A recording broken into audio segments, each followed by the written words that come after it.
So today we've got a beautiful piece of German engineering, Walther PDP, which I honestly think is going to be all the range in the coming years, both in the airsoft world and in the firearms world. And it's probably the next James Bond gun. The German Special Forces just adapted it, so all of the German LARPers out there, this one goes for you.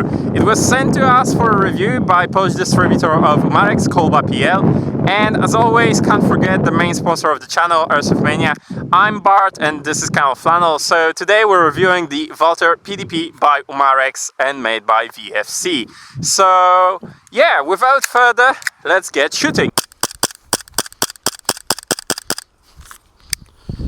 So yeah, it's very fun to shoot. As I said, the blowback is actually quite snappy, especially for the very light aluminum slide that we have.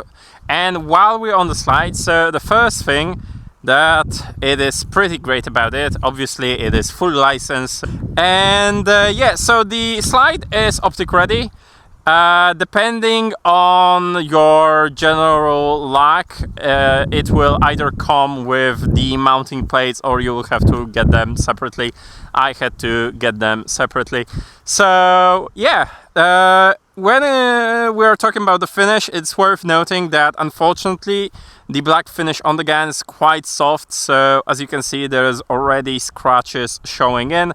Personally, I don't mind that at all. It just adds character to the gun, but I know that there are people who likes to keep their guns pristine, and that's gonna be something that they will have to think about or just redo the finish. So we've got a nice profiled grip, a double-sided slide release, and so that pretty much as ambidextrous as it gets for this pistol. You can also buy different styles of the backhand grip, but again sold separately.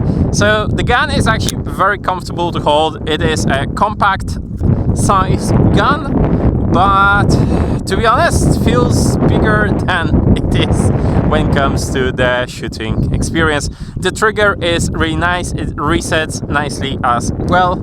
So yeah, we're gonna set up a target now and see what can we actually hit, because looking is one thing and performing is something completely different. So let's get a target on a airsoft pistol range, so I'm gonna say 10 meters, and yeah, let's see what's gonna happen now. Alright, so we've got a target set up on a good airsoft range of 10 meters, so let's go.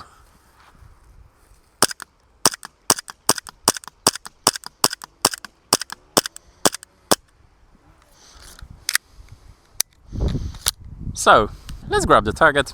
Alright, so the first two shots went, well, here and here, so not great, but after I get a feel for the hop up, they all went basically in the same area, very neatly next to each other. So yeah, just like I was saying, it's a very accurate pistol. Actually, I have a friend in Taiwan that uses it in shooting competitions with great successes, so yeah, good for him. And if you need any testament as for the accuracy, yeah, that's a good one. But there was an issue with the pistol happening here. So as you probably have seen, there was 10 hits on the target and I've shot 10 BBs, but the pistol locked back after the shot number 13.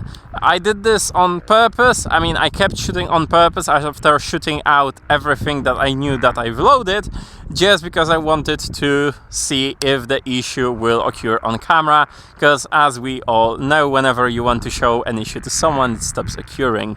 So yeah, it's just a random gimmick that started happening to me recently. I have no idea what could have been causing it, maybe just a tension in the slide spring, I don't know. But yeah, so now that we know how accurate it is, let's see how it actually performs. So we're gonna set up a chrono and check that out. Alright, so we've got the chrono set up, we've got BBs and gas loaded, we're using 036 and red gas. Also, just a neat little thing, as you can see, even the magazine bears the trademarks of Walther. So let's get it loaded. Do I have one in the chamber? I do. So let's turn it on And let's get shooting. 072, 073, 081, 083, 084, and the chrono turned off, so that's the battery dead. Everything seemed very consistent, pretty much as expected out of the VFC gun. So yeah, when it comes to field stripping, it's actually very easy. I promised I'm gonna do that. So there is this small little piece here on the frame. You just pull it down, and yeah. So if you want to remove the barrel, that's your barrel and your hop-up regulation.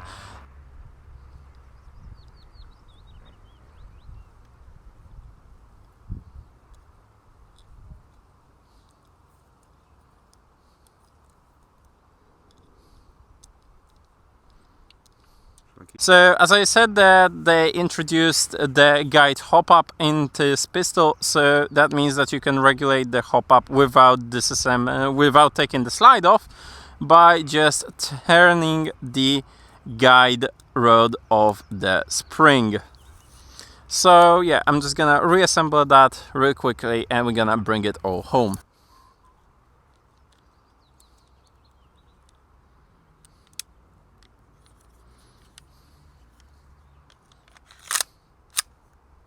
So should you be throwing away your Glock? I don't know, maybe. If you like the design of this gun, it is quite unique and very stylish, then yeah, maybe. I just noticed the base plate on the mag moved from the blowback. That's also something that happens sometimes. So yeah, just a little bit annoying, but you know, doesn't really matter. So yeah, it's a great gun. It's fun, accurate, a pleasure to shoot. And well, there is not much I can complain about. The lockback issue is probably just something that I did. I will have to disassemble it, clean it, and see if it appears after that as well. If it does, I will let you know in the comments. And speaking of comments, yeah, just put some stuff in there. And yeah, as always, thank you for watching, thank you for supporting the channel, and I'll be back with more content very, very soon.